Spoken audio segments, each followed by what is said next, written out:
cara, interacción persona a persona con el periodista Enrique Tucent.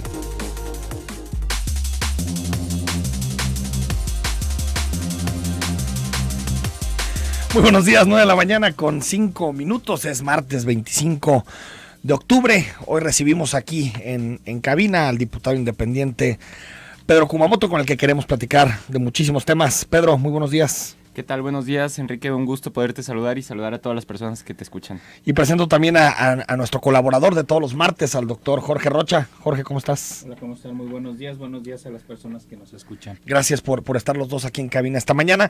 Comenzamos con el Poder Judicial, si te parece, Jorge, para platicar de este tema que bueno, aparte hoy, el día de ayer y hoy seguramente tendrá nuevos elementos de esta novela Vega Pámanes, ¿no? Que todos los días nos regala algo nuevo, audios editados, ¿no? Grabaciones, ¿no? Es todo una trama, ¿no? En torno a este personaje, Luis Carlos Vega Pámanes. Y preguntarte, Pedro Kumamoto, por las iniciativas. Tengo entendido que son 4 iniciativas las que estás promoviendo al interior del Poder Judicial, que nos las platiques y después las discutimos. Sí, bueno, primero hay que recordar que de entrada el Congreso del Estado de Jalisco, por acuerdo, nos pusimos en la mesa y decidimos que este iba a ser un periodo en donde vamos a discutir reformas sobre el Poder Judicial, y eso es muy importante. ¿Por qué? Porque parece ser que, por un lado, salen personas que, están secuestrando, están generando asesinatos, generan inseguridad para el Estado de Jalisco, incluso los episodios que son verdaderamente traumáticos que vivimos hace 2 semanas. Por otro lado, tenemos en otra postal a Vega Pámanes llamándole a Salvador Caro como pidiéndole un favor a través de su investidura, y precisamente porque unos empresarios le marcan. Tenemos otra postal.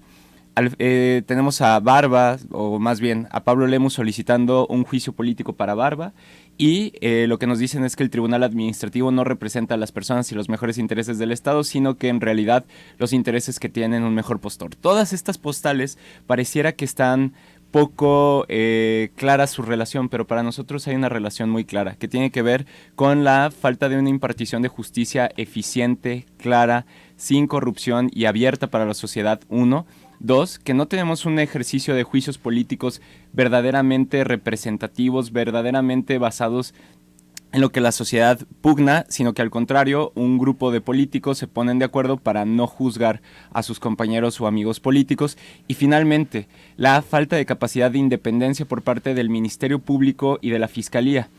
Esto, y si quieren ahorita lo platicamos con cada uno de detalles, esto termina por ejercer o generar un efecto muy claro, que es la falta de denuncia, y por lo tanto que la cifra negra, es decir, los crímenes que quedan impunes, son 9 de cada 10 en nuestro país, y específicamente en Jalisco la cifra tiende a la alta, por al menos las últimas cifras que se presentaron. Entonces, lo que nosotros creemos y lo que nosotros planteamos es que se debe de construir un paquete de iniciativas integral que toque, sí, por un lado, la independencia del Ministerio Público y de la Fiscalía, sí, por otro lado, la ciudadanización de los juicios políticos, y 2, específicamente en el sentido de hacer independiente y mucho más autónomo a la designación en el Poder Judicial de magistradas, magistrados y jueces, y por otro lado, muy importante, que la justicia sea abierta, que podamos acceder a nuestros expedientes y de nuestros asuntos en línea, y no que tengamos hoy pues la tecnología de los primeros siglos, que es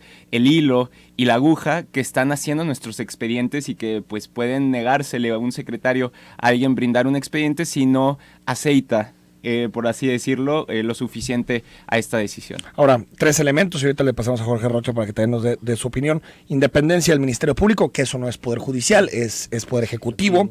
Independencia del Poder Judicial, sobre todo de las designaciones, y el caso de la ciudadanización de los juicios políticos. ¿Cómo garantizar cada una de estas 3? Bueno, de entrada nosotros lo que estamos planteando es, por un lado, la independencia de la Fiscalía y del Ministerio Público.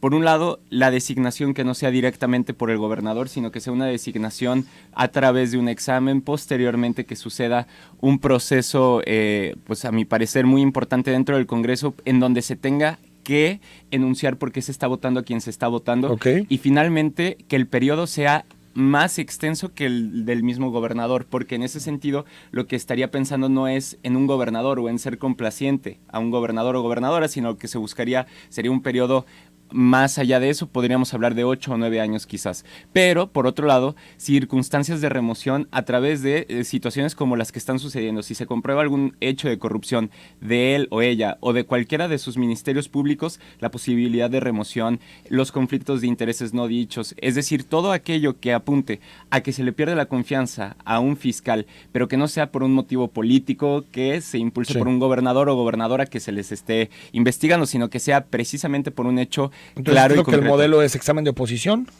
pero que el Congreso lo siga votando. Exactamente. Por 2/3 partes. Exactamente. Independencia del Poder Judicial. Pero que se le vote nada más, porque en este caso es más bien ratificación y en este caso sería una votación. No sería una propuesta ni una terna del Ejecutivo. No sería un examen abierto para quien se quiera inscribir. Exactamente. Y por otro lado, la posibilidad de remoción, que es muy importante. Este tipo de modelos de fiscalías autónomas ya suceden en muchos países, luego apuntan o dicen es que puede ser un debilitamiento de la institución. A mí me parece que al contrario, la puede fortalecer en tanto no tengamos a políticos en cargos técnicos de la seguridad. Yo me pregunto, o yo siempre lo digo, yo no tengo nada en contra de Almaguer o Salvador Caro, pero lo que siempre argumento es que su trayectoria es en otra rama, es en otro punto. Lo técnico se lo debemos de dejar a los técnicos y creo que la seguridad se la debemos de dejar a las personas que más conocen sobre el tema. Ese es por un lado. Por el otro lado, hablando acerca de la ciudadanización de los juicios políticos, ¿por qué?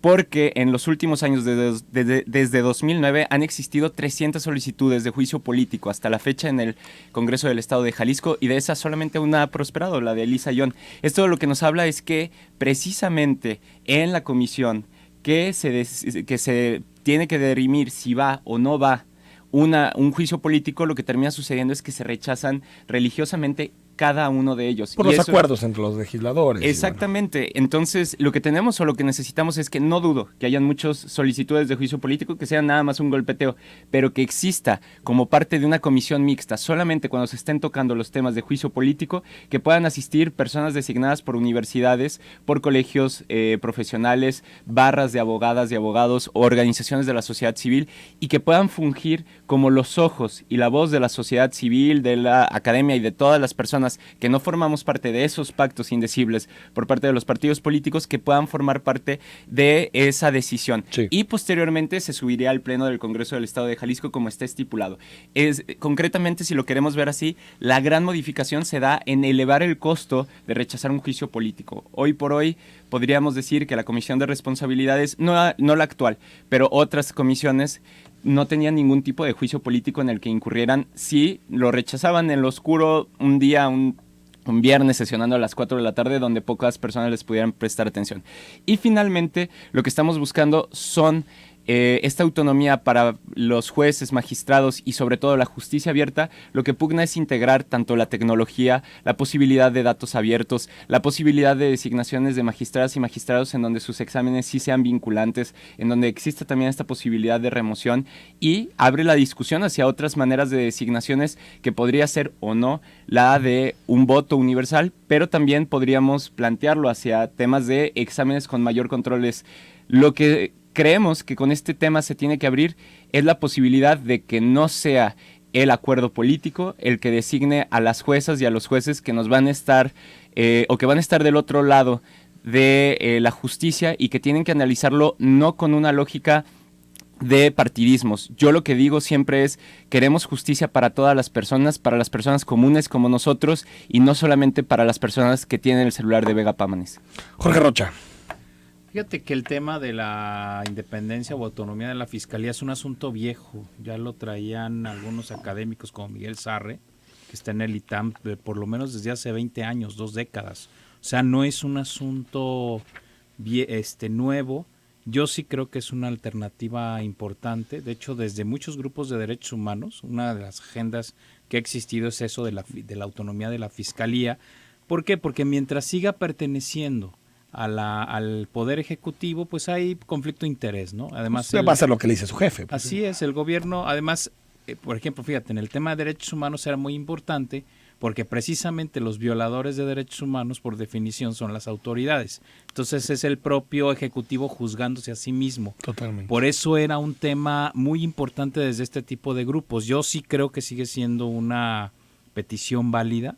Que a nivel federal ya está aprobado, hay que decirlo. Exactamente. Está en proceso, ¿no? Está en proceso, sí. De la Procuraduría a la Fiscalía. Y yo sí creo que tendría que ser una institución aparte del Poder Ejecutivo para realmente hacer un contrapeso. Y claro, ya la designación, como que hay muchas fórmulas para poderlo decidir, o que sea más tiempo, como decía Pedro. Que es importante la fórmula, ¿eh? Sí, o la otra es que sea un nombrado a medio periodo del gobernador para que romper los ciclos políticos, le toque la mitad de su periodo con un gobernador y la otra mitad con otro. Es decir, yo creo que ahí podríamos encontrar mecanismos que aseguren que la decisión no esté vinculada a ningún poder, ¿eh?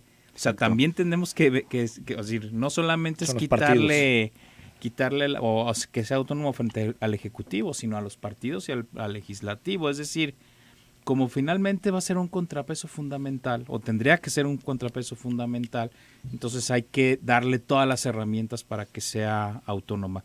Yo creo que esta es una iniciativa que, vuelvo a repetir, se tendría que pasar, ¿no? Déjame ir al corte, Pedro, volvemos para tu respuesta. 33 18 80 76 41 es el WhatsApp. Le están llegando muchos mensajes. A la vuelta le hacemos las preguntas a Pedro Kumamoto.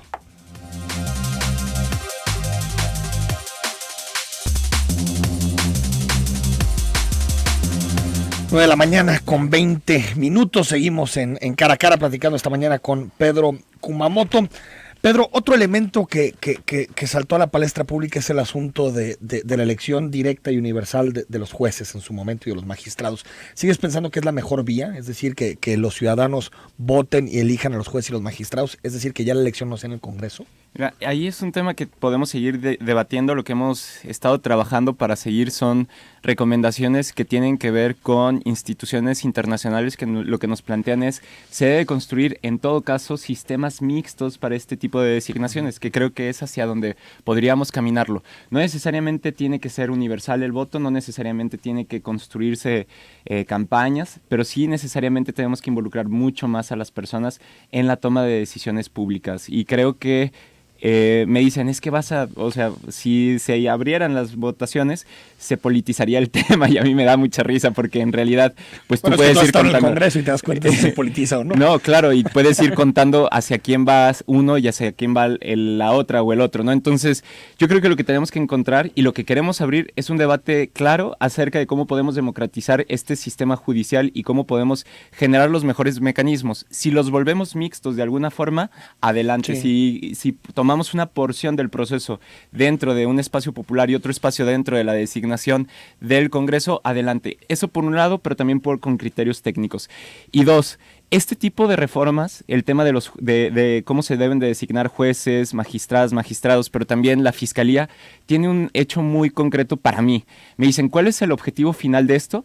Para mí el objetivo final es que si el día de mañana tenemos una gobernadora o un gobernador que comete actos de corrupción, como el tema de Duarte, de Padres, un innumerable número una lista larga. Una lista enorme, no vamos a terminar, pero si cualquier gobernador de Jalisco llega a cometer un acto de corrupción, la Fiscalía y el Poder Judicial les puedan enjuiciar, presentar pruebas y en todo caso procesar. Ese es mi objetivo, que no se entiendan como un patrón y sus trabajadores, sino que al contrario, como parte de los contrapesos que existen dentro de nuestro sistema político. Por lo que entiendo, estás a favor de echar atrás la reforma del 2013. Este modelo de fiscalía no te gusta. Este modelo de fiscalía, sobre todo una fiscalía que concentra, digamos, tantas funciones. Yo creo que no permite una rendición de cuentas adecuada, concentra demasiado poder y si bien es cierto debe de existir coordinación y debe de existir inteligencia y debe de construirse un sistema de ministerios públicos basados mucho más en lo técnico y mucho menos en los tehuacanazos. Jalisco es uno de los estados líderes en violaciones de derechos humanos, dicho de otra manera, de torturas en la fiscalía. Entonces tenemos que cambiar ese modelo, Enrique, y yo creo que no es a través de la superconcentración de poder, sino al contrario, de la superconcentración de inteligencia por parte de la sociedad porque va a denunciar, porque se siente bien atendida, porque sabe que no van a haber represalias, porque saben que no hay personas de segundo y de primer nivel dentro de la fiscalía. Jorge. Fíjate que esto de siguiendo con el tema de la fiscalía, yo creo que algunos, y tú no me dejarás mentir, Enrique, algunos nunca estuvimos de acuerdo con esa mezcla rara, ese híbrido monstruoso, que algunos dijimos, eso no va a funcionar, y yo creo que a la larga el tiempo nos ha ido dando la razón. O sea, yo creo que sí tenemos que repensar todo el modelo de la Fiscalía en cuanto a su autonomía y su funcionamiento, volver a ser una Secretaría quizá de Seguridad Pública autónoma que también funcione bajo la lógica de la investigación policial y preventiva, ¿no? Pero sí, eso yo creo que lo tenemos que cambiar. Y fíjate, a propósito, Pedro, de lo que decías de los jueces, toda esta crisis que se ha suscitado a propósito de Vega Pámanes o lo del papá del gobernador, creo que tenemos una gran ventaja, y es que el Poder Judicial, que siempre ha estado rezagado de la observación ciudadana, ahora está en el foco de la atención. A ver, ¿por cuánto tiempo? Ojalá que sea mucho, porque ya el Congreso está muy vigilado, el Poder Ejecutivo, por supuesto que también hay mucha gente que sigue su actuación, pero el Poder Judicial siempre era como el patito feo para la clase política y también para los ciudadanos, ¿no? Creo que ahora esa es una gran ventaja que tenemos. Y sí estoy totalmente de acuerdo en que tendría que haber una participación ciudadana mucho más consistente para la elección de los jueces. Incluso yo estaría pensando que pudiera, aunque quizá no eligieran, pero sí habría quizá un grupo de ciudadanos que pudiera tener derecho de veto sobre las designaciones de jueces. El asunto es quién designa a sus ciudadanos. Claro, igual podemos ahí hacer alguna fórmula, pero yo creo que en Jalisco sí tenemos gente... Porque a mí ya esa formulita con los empresarios, los sindicatos todo eso ya. No. O sea, como representantes de los ciudadanos. No, tendríamos que pensar en una lógica distinta y me queda donde claro todas las sensibilidades estén representadas, claro, porque pues, parece que solo existe la derecha cuando solamente a discutir esto. No, pero sabes que yo creo que lo podemos lograr, y si hay en Jalisco, yo creo que la capacidad para tener grupos o comisiones de ciudadanos que tengan la calidad moral y además el conocimiento técnico suficiente para poder decirle a los legisladores, ¿saben qué? Este señor no puede ser juez por tal y cual razón. Pero sin duda tenemos que acrecentar esa parte. A mí hay un asunto, Jorge, Pedro, que me inquieta. Podemos construir modelos institucionales muy sofisticados, muy complejos, que aseguren pesos y contrapesos, pero seguirán existiendo los grandes jefes políticos de este estado. Seguirán existiendo los Raúl Padilla, los Aristóteles Sandoval, los Arturo Zamora, en su momento los José María Martínez, Fernando Guzmán, todos los que le han metido mano irresponsablemente al Poder Judicial.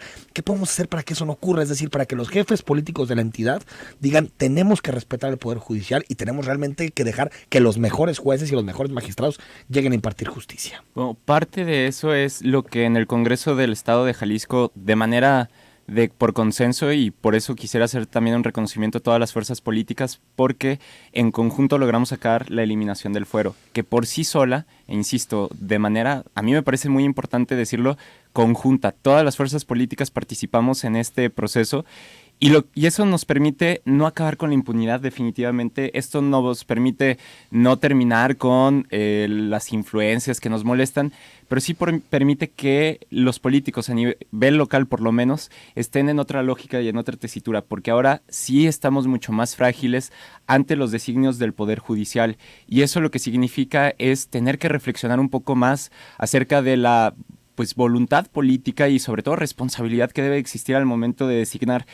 Yo espero que eventualmente este cambio o este viraje de eliminación del fuero pueda redituar en que tengamos la claridad de que si el día de mañana se utiliza como herramienta política la justicia, pues nos va a tocar a todos terminar con un pie en la cárcel, ¿no? Y yo creo que más bien la lógica sería que se impulse tener mejores cuadros técnicos dentro del Poder Judicial para que si alguien lo merece, sí termine en la cárcel, pero si existen otras personas, sean opositoras o seamos opositoras a la manera en la que se ejerce el poder en el estado de Jalisco, pues no sea por ese un motivo para visitar la prisión. Me refiero al proceso porque, por ejemplo, para los consejeros del ITEI, para los comisionados del ITEI, hubo un proceso complejo, un proceso que tú de alguna forma delegaste de la Comisión de Participación Ciudadana, un consejo consultivo que se formó ad hoc para este tema, y sin embargo al final en la votación llegó una fichita de MC y una fichita del PAN, y que incluso ni siquiera lo escondieron. Uno venía del Comité Directivo Estatal del PAN, es decir, ser director jurídico, y otro venía de Zapopan, de ser el titular de Transparencia, claro. Un ente que tiene que ser observado por el ITEI. Bueno, me parece escandaloso al final la designación, pero a lo que me refiero es construimos todo este modelo complejo y al final el resultado es el mismo. Yo creo que, de nuevo, suscribo todo lo que dijiste, pero al mismo tiempo lo que plantearía es que yo sí tengo la certidumbre de que por lo menos tenemos a mejores perfiles técnicos que los que podrían haber llegado solamente por el Pasaron el acuerdo examen, político. Sí, lo hicieron de manera legal y por otro lado presentaron que acreditaban los conocimientos. Sin embargo, también creo que debe de existir esta responsabilidad política de la que hablas. 6274 te pregunta, buenos días, propuesta para Pedro, proponer iniciativas para quitar las designaciones por parte de los partidos para puestos importantes como magistrados, jueces, regidores, etcétera. Propongamos gente profesional con el perfil para dichos puestos. Tenemos que quitar a esos políticos que solo dan vueltas en esos mismos y vigilar los gastos innecesarios que se hacen. Saludos. Esencialmente es lo que estamos proponiendo junto con el tema de regidurías. Nosotros lo que queremos y lo que buscamos es que sean votados. Es decir, hoy por hoy los regidores son, si lo queremos ver de una manera más clara, plurinominales. Lo que buscaríamos es que tuviéramos... Como en Nayarit. Exactamente, como Exacto. en Nayarit, que sean por mayoría relativa para que cuando tú tengas un problema y una gestión, puedas ir directamente con esa persona que tú votaste. Fíjate que eso en Nayarit ha funcionado. Sí, claro. Sí le ha dado una mayor autonomía a los regidores y además trabajo de base, porque un regidor se la puede pasar de vacaciones 3 años sin Que problema, se terminan convirtiendo en Exacto. este modelo en cuotas encubiertas porque al final el partido negocia al interior, ya le Exactamente. manda una lista al ciudadano y le dice, pues quieras o no, esta es la lista final. Claro. César García, Enrique, la Fiscalía y todo el Poder Judicial solo respalda y responde el gobernador. Solapan todas las cochinadas de los que están con el gobernador. Gracias, Javier. Buenos días, amigos, buen programa. Se me hace absurdo que el magistrado salga librado del escándalo. No es más el proteccionismo del gobernador y amigos de este tipo, así como quitaron las juntas de conciliación.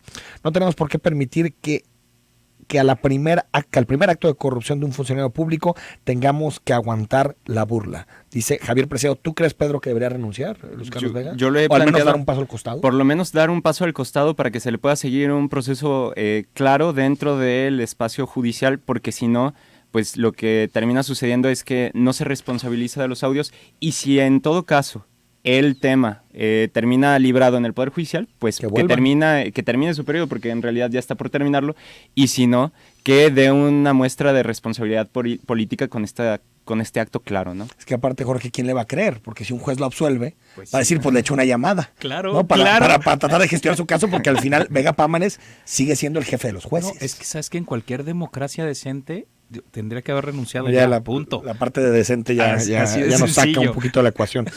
2 preguntas para Pedro. 1, ¿ha faltado sus comisiones en el Congreso por estar en foros, en universidades o entrevistas? Te pregunta 1. Y 2, en 2018, ¿Zapopan o buscar continuar en el legislativo? Bueno, esencialmente de las comisiones, yo en este momento no recuerdo haber faltado por una entrevista o por un foro. Sin embargo, es posible que haya sucedido alguna falta por este tema.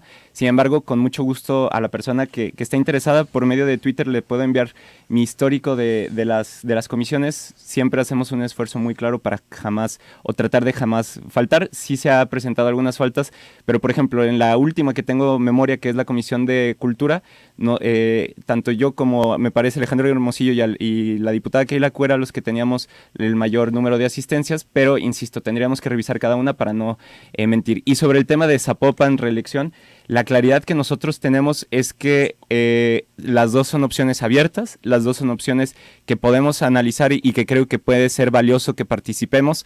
Yo lo que me gustaría decirles es, yo no voy a tomar una decisión hasta que no termine de cumplir el 100% de mis propuestas de campaña. En este momento estamos por algo así de 80% de iniciativas presentadas y creo que es una responsabilidad muy clara que, pues, primero, va apenas un año y 2, todavía no terminamos de responder eso. Entonces, creo que en la medida en que podamos terminar las propuestas y seguir adelante con un proceso de deliberación dentro de Wikipolítica y más espacios de la sociedad civil sobre cuál es el objetivo que sigue, yo les voy a dar la respuesta y créanme, les vamos a dar la respuesta lo antes posible. No descartas Zapopan entonces. No, de ninguna manera. Porque las encuestas ya están por ahí para todos lados, ¿no? Sobre todo la que publicó Mural, que le dio un paro cardíaco a varios. Bueno, no se puede tomar esa decisión. Susto, ¿no? Esa decisión no se puede tomar con base en una encuesta o en 2 o en 3, sino con base en el programa y el proyecto que tengamos. Y en el programa y proyecto me refiero a las ideas para los parques, para la recolección de basura, para la seguridad pública, para el alumbrado. Si tenemos la capacidad para generar verdaderas propuestas al respecto de eso, podría ser un escenario. Jorge. Oye, Pedro, ¿y tú anticipas que 2018 va a ser un escenario con muchos independientes? ¿Has visto movimientos al respecto? ¿Dices en Jalisco? En Jalisco, ¿tú cómo lo ves? Probablemente va a existir lo que podríamos llamar como independientes, no necesariamente autónomos de fuerzas políticas, sino que se postulen a través de independientes y también van a existir los contraindependientes, es decir, las y los candidatos que pues buscan más bien dividir los votos hacia las candidaturas independientes. Pero bueno, yo creo que lo importante es que las personas puedan participar de este ejercicio. Nosotros, junto con todas las fuerzas políticas en el Congreso, votamos para que el 1% fuera el requisito de las firmas en lugar del 2%. Entonces, creemos que es importante que se facilite la participación de candidaturas independientes, y yo lo que invitaría a la población es que más que independiente de partido o de Marte, lo que voten es por el historial político que más les convenza. Ana Costa, buenos días. Como siempre, el que tiene los medios o contactos arregla su cuento con un final feliz. Me chamaquearon, editaron la grabación, para el caso es lo mismo. Cuando mucho lo van a molestar sacándolo de su oficina para darle otra mejor. Que tenga un buen día, nos dice Ana Costa con relación al tema de Luis Carlos Vega Pámanes. Luis Carrión, escuché que van a cobrar impuestos por el fondo de ahorro y el aguinaldo. Le pido por favor como diputado nos defienda, ya que como trabajadores ya estamos muy golpeados y por lo que veo a nadie importa, porque no veo la intervención de sindicatos, diputados ni empresarios, principalmente los sindicatos que se supone deberían ser los primeros y los diputados por representarnos. ¿Es un tema local, federal? Es federal, es que hay una propuesta de empresarios de más bien de quitarlo, porque ya está... ¿De quitar el aguinaldo? No, de quitarle el impuesto. De quitar porque el impuesto. Ya está grabado. Pero a nivel local no está discutiendo ese tema, ¿verdad, Pedro? Además es un tema federal, ¿eh? Sí, es un tema que compete, pero yo creo que lo que está planteando es un tema esencial. Hay personas que valen mucho en este país y hay personas que no valemos tanto, y eso es algo que tenemos que cambiar, y tenemos que impulsar una cultura igualitaria dentro de la política en donde una madre soltera y Carlos Slim valgan lo mismo. Claro. Bueno, Jorge Gómez, Enrique Pedro Vega Pámanes es honorable e inocente. El Poder Judicial no se presta a esas cuestiones. Los jueces y magistrados jamás se dejarán corromper. No ayudan a sus amigos a violar la ley. Hay marcada y clara separación de poderes. Los partidos no intervienen en la impartición de justicia y sobre todo no tienen nexos con el crimen organizado. Además, no se protegen entre ellos, si acaso alguno de ellos tuvo un ligero desliz. Gracias, Jorge, por pintarnos de cuerpo entero nuestro país. 7943, buenos días, saludos a Pedro Kumamoto, y quiero opinar sobre paneles de corrosión. Bueno, te paso el número que nos dice sobre algún tema. Muchas gracias. Y bueno, alguna otra llamada, que ya nos tenemos que ir a despedir a Pedro. 2004, ¿qué pasó con el aumento que se dieron? Todos los solaparon, incluyendo el independiente, el aumento de sueldo. Bueno, la claridad, rapidísimo. Lo que terminó sucediendo es que desde la legislatura pasada, es decir, estamos hablando desde hace 4 años, el sueldo de un diputado es de 70,000 pesos, así se estaba consignando en la legislatura pasada, ya libres de impuestos, porque netos terminan siendo algo así como 112,000, 115,000 pesos. ¿Qué es lo que sucedió? Que en esta legislatura se nos estaban pagando ya netos 63, 65, 67, 70, 65, es decir, iba modificándose en una búsqueda de tener claridad, porque insisto, esto es algo que desde hace 4 años ya estaba aprobado. Lo que se planteó es que fueran 70,000 pesos, se percibió como un aumento y entonces nosotros procedimos, me parece que 4 o 5 días posterior a esto, ya que se había conceptualizado como un aumento, a bajarlo y a dejarlo, me parece, estacionado como algo así como 66, es decir, en lo que habíamos 67, si quieren las cifras se los planteo ya más posteriormente. Lo que les puedo decir es que no fue un aumento, pero que a los ojos de la población, si hubo un aumento, lo que nosotros hicimos fue pues más bien bajarlo, porque creo yo, y si hubiera sido un aumento, y eso es parte de mi plataforma de campaña, yo no lo hubiera aprobado, pero era más bien una medida para tener claridad sobre lo que estaba sucediendo. Eso es lo que sucedió y digo, nada más gracias por la oportunidad para explicarlo. Te pregunta el maestro Fregoso que si realmente cumpliste tu promesa del 70%. De sí, con mucho gusto. Se puede meter a kumamoto.mx o a germina.mx. En kumamoto.mx puede ver un Excel, para decirlo de manera más sencilla, en donde puede ver por qué dono mi salario, los motivos, y por otro lado una tabla en donde se plantea cuánto gana la nómina y por otro lado cuánto es el 70 y el 30, y después de ver cuál es el 70 hay una hojita extra en donde aparece una liga para poder ver la fotografía en donde está el recibo que estoy haciendo a Corporativa de Fundaciones para crear el Fondo Germina. Y Fondo Germina es un fondo que apoya a través de una convocatoria abierta en donde yo no participo como jurado ni nadie de Wikipolítica, para poder designar a qué proyectos de participación ciudadana, empoderamiento público, pedagogía ciudadana se le apoya con este 70%. Reunimos algo así como $500,000 de pesos y el fondo de Laboratorio Sofía puso otro $500,000, entonces lo que estamos en esta primera edición clasificando, o lo que se está debatiendo es el destino de cerca de 900,000 pesos. Estamos muy contentos por eso. Llegaron 21 proyectos, ahorita están en la etapa de dictaminación y en próximos días vamos a poder hacer el anuncio de quiénes ganar. Pedro, gracias. Muchísimas gracias, Enrique y Jorge. Nosotros vamos al corte y volvemos con el análisis de los temas de actualidad con Jorge Rocha. De la mañana con 43 minutos. Seguimos con el doctor Jorge Rocha en análisis de la actualidad. Jorge, digamos hace algunos días nos enteramos de esto que sucedió en Tlaquepaque, que fue dramático, ¿no? Mutilaciones, ajustes de cuentas de forma lamentable, y en esa misma semana se estaba discutiendo el tema del modelo de seguridad para la zona metropolitana de Guadalajara. Resultaba hasta una especie de paradoja, ¿no? Que esas dos cosas coincidieran. Pues, ¿qué te parece la situación de inseguridad que vive la zona metropolitana de Guadalajara y en particular este hecho en Tlaquepaque? Fíjate que, a mí me preocupa muchísimo el evento en sí mismo, porque lo que estamos viendo son eventos de violencia en términos que le llamarían técnicamente disciplinares, es decir, es para que la gente lo vea, para que la gente vea que hay grupos que pueden hacer este tipo de actos de, entre comillas, justicia, y además que, decían ellos que era una justicia por propia mano, aunque luego ya el fiscal, como bien dijo sabes, que era ajuste de cuentas. Dijo que era ajuste de cuentas. Que todavía no sabemos, eso es lo que dice el fiscal, se necesita una investigación. Es que no es, digamos, esa parte no está resuelta, pero lo que estamos viendo, o sea, finalmente son grupos que ya rebasaron completamente la institucionalidad y diciendo nosotros podemos hacer lo que queramos, y entre ellos hacer este tipo de hechos donde, vuelvo a repetir, lo que se muestra es la brutalidad. Lo que se muestra es una violencia extrema y una violencia disciplinada hacia el resto de la sociedad. Totalmente. ¿No? Eso me parece que ya estamos en niveles de violencia que ya están sobrepasando lo que teníamos. Y por otro lado, que también fue para mí bastante preocupante, fue la reacción de algunas partes de la sociedad y de la opinión pública aplaudiendo el evento, diciendo, qué lamentable, ¿no? Precisamente eso es lo que necesitamos. Como estos señores están entretenidos en pelearse y en no, digamos, en no hacer una estrategia distinta, pues entonces a lo que nos queda, justicia por propia mano. Lo que nos queda es este tipo de situaciones, cosa que, vuelvo a repetir, me parece sumamente dramático, ¿no?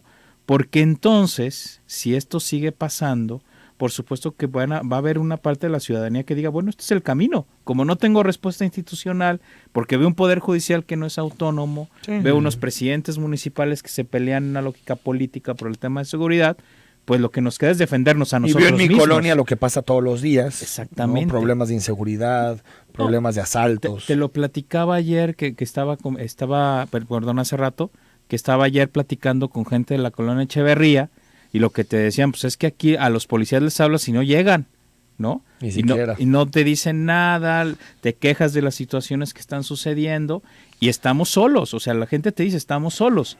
Estamos solos, ven lo que está sucediendo, lo que sigue es, hagamos justicia por propia mano, o dejemos que las bandas delincuenciales sean las que empiecen a hacer el trabajo de procuración de sí, qué grave. Cualquiera de las dos salidas, ¿no? Es. Ayer mismo, te digo, en esta colonia me decían, ¿sabes qué? Había unos chavos dando cristalazos, un día se equivocaron y le dieron cristal al carro del de la plaza, narco. Y entonces se calmó el asunto porque el de la plaza fue el que puso orden, ¿no? Y entonces, son situaciones completamente normalizadas. Pero parecería que nuestras autoridades no ven este contexto tan nocivo que se está formando, claro. Porque aparte, esto nos puede llevar también, aparte de este tipo de respuestas de ajustes personales y directamente desde la ciudadanía, pues a apoyar ciertos modelos de mano dura, ciertos modelos autoritarios que se implanten, ¿no? Yo he escuchado mucho el apellido de Giuliani en las últimas semanas, cosa que me preocupa. Ayer aquí estuvo Ricardo Gutiérrez Padilla con nosotros y él decía que no tenía nada que ver este nuevo modelo con el de Giuliani, pero yo escuché en su momento a Salvador Caro citarlo, hablar del modelo de cero tolerancia. Claro. Es decir, las pulsiones autoritarias en momentos de crisis pueden surgir. Son muy fuertes, y además precisamente este tipo de eventos, y donde lo que decimos es, lo que tenemos es un modelo totalmente superado, rebasado, y que por supuesto que ahora lo que tenemos con este modelo de policía, vuelvo a repetir, es, sí está bien que se coordinen, pero ¿dónde está la estrategia distinta? ¿Dónde están los modelos distintos? ¿Dónde está la manera de abordar el crimen desde otra lógica? Eso es lo que yo todavía no veo y me preocupa mucho, porque si juntos van a seguir haciendo lo mismo, vamos a tener los mismos resultados, así de sencillo, ¿no? Nos decía el titular de Liveplan ayer que sí había, y se lo pregunté directamente con relación también a las inquietudes que tú has mostrado, Jorge, en torno a la estrategia en particular, no tanto al modelo burocrático, sino más bien a la estrategia. Y él nos decía que a mediano y a largo plazo existía la idea de pasar de un modelo reactivo actual, que es la fuerza única, sobre todo él creo que le llamaba de toletazos y algo más le ponía de apellido, pasar de ese modelo a un modelo de prevención, un modelo de apuesta por reconducir el tejido social. Es decir, que sí había detrás del modelo de agencia metropolitana una idea de este tipo. Sin embargo, pues actualmente parece más bien un debate sobre el modelo burocrático en sí, ¿no? Lo que pasa es que pasar de una idea a una estrategia es un trecho largo. Claro que sí, yo sí he oído ideas al respecto, pero todavía no veo cuáles son las estrategias, porque la estrategia al final se concreta en a dónde mandas el dinero y a dónde mandas los recursos. Sí. Y hasta ahora los dineros y los recursos se siguen yendo a donde siempre se han ido, ¿no? Ese es el gran problema para mí. Claro que tienes que tener una parte reactiva, eso nadie lo está negando, poniendo en cuestión. Es decir, ¿cuáles son las otras cosas? Pero que esté equilibrado. Claro. Es decir, no 90% que vaya a la parte reactiva y 10% a la preventiva. Y la otra que a mí también me parece muy... Es una propuesta de Alfredo de Campaña. Sí, muy grave, es que seguimos concentrando toda la discusión del tema de inseguridad solo en zona metropolitana y el resto del estado también está... Tiene indicadores muy lamentables. Está que arde, ¿no? Y ahí tampoco se está haciendo nada, ni siquiera se está discutiendo modelos burocráticos diferentes. Distintos. ¿No? Vamos al corte, seguimos platicando con el doctor Jorge Rocha.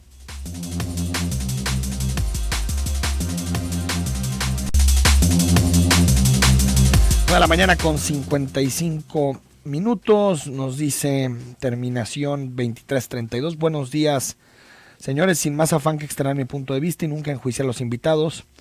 Creo que es una pérdida de tiempo este tipo de discusión. Tenemos desde que recuerdo época de Echeverría un mismo sistema político, todos, y digo todos, dejando fuera algún decente. Los políticos son corruptos, tramposos y cero interesados en el bienestar de la ciudadanía. Día a día se discute el cómo debería de ser y simplemente sigue siendo igual. Triste percepción la mía, ¿verdad? René Merino. Bueno, es que también está basada en los hechos, no podemos diseñar de ninguna manera no, eso, y bueno, y siempre hay una aspiración a que las cosas cambien. Claro, ¿no? claro. Digo, si la perdemos, pues no. Yo creo sí, que no, ahí sí ya estamos en el hoyo, ¿no? Sí, bueno, pero muchas gracias, René Merino, por tu comentario y por supuesto que siempre.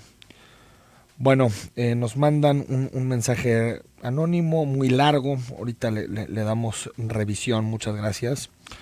César García dice: Enrique, yo en lo personal estoy de acuerdo con un grupo independiente que haga justicia, porque si algo necesita nuestra sociedad es Estado de Derecho, ya que nuestros gobernantes solo ven por ellos. El problema, César, es que el hecho de que un grupo independiente, que es más bien un grupo de ciudadanos que se aglutinan en torno a un ajusticiamiento, no sabemos si en realidad toman las consideraciones adecuadas para hacer la justicia, o si lo están haciendo por venganza, al final lo que nos da el Estado de Derecho y los debidos procesos es asegurar que más o menos puede haber al final una interpretación jurídica adecuada. Es que sabes que ahí el gran problema de la justicia por propia mano, por lo menos hay dos. El primero es que obviamente no hay un juicio justo para la persona, o sea, no se termina investigando qué hizo y qué no hizo.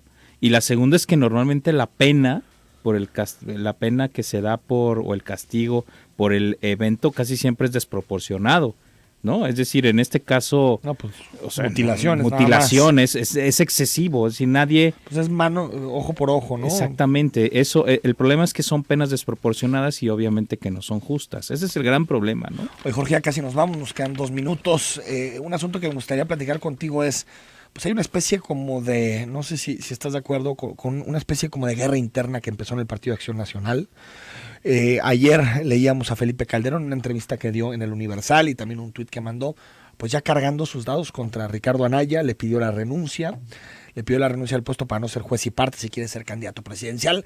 Parecía que el PAN era de los partidos más cohesionados, o al menos eso daba la apariencia, ¿no? En el PRI sabemos que hay pulsiones internas que están haciendo muchos desajustes. En el PRD, pues lo sabemos históricamente. Tal vez Morena, ¿no? Que ahí sí manda uno y No, ahí está claro, ¿no? Pero en el PAN hay diferencias muy importantes. Fíjate. Que es 2018, ¿no? Sí, a mí lo que me sorprende más bien es que se adelantaron de más. Yo creo Sí, que ¿no? 2 años. este proceso yo creo que se veía venir, por supuesto, porque Margarita Zavala, digamos, tiene fuerza externa, pero no tiene fuerza dentro del partido, ¿no? Totalmente. Y Ricardo Anaya exactamente al revés. Tiene mucha fuerza en el partido, pero no es alguien tan conocido.